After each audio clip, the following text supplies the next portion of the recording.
Hi అండి. Welcome to Giri Telangana academy.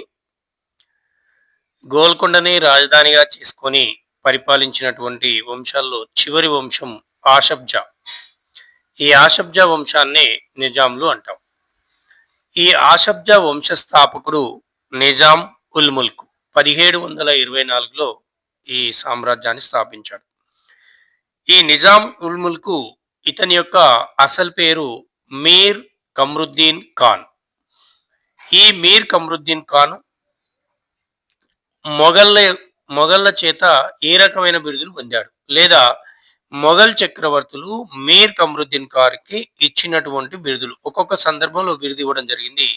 ఇది మనకు గతంలో ప్రీవియస్ క్వశ్చన్ ఏరియా.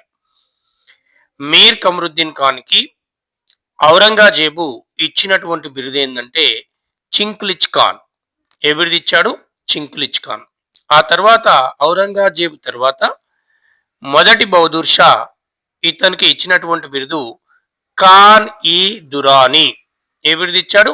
ఖాన్ ఈ దురానీ. అతని తర్వాత జహేందర్ షా ఇతనికి ఇచ్చినటువంటి బిరుదు ఏంటంటే ఫతే జంగ్. ఏ బిరుదు ఇచ్చాడు? ఫతే జంగ్ అనేటటువంటి బిరుదు ఇచ్చాడు జహేందర్ షా. ఫరూక్ షియార్ ఇతనికి ఇచ్చినటువంటి బిరుదు ఏంటంటే నిజాం ఉల్ ముల్క్. ఈ ఫరూక్ షియార్ ఇచ్చినటువంటి ఈ నిజాం ఉల్ ముల్క్ అనేటటువంటి బిరుదే ఇతనికి పూర్తి నామకరణంగా పడిపోయింది. ఫరూక్ షియార్ తర్వాత మొహమ్మద్ షా రంగీలా ఇతనికి ఇచ్చినటువంటి బిరుదు ఆషబ్జా. ఇదంతా క్వశ్చన్ ఏరియా అండి, ప్రతి ఆస్పిరెంట్ గుర్తుపెట్టుకోవాలి. మీర్ కమ్రుద్దీన్ ఖాన్కి మొఘల్ చక్రవర్తులు ఇచ్చినటువంటి బిరుదులని మనం ఇప్పుడు చూసినాం. ఒకటి ఔరంగజేబు ఇచ్చినటువంటి బిరుదు చింక్లిచ్ ఖాన్. ఆ తర్వాత మొదటి బహదూర్ షా ఇచ్చినటువంటి బిరుదు ఖాన్ ఈ దురానీ. ఆ తర్వాత జహీందర్ షా ఇచ్చినటువంటి బిరుదు ఫతే జంగ్.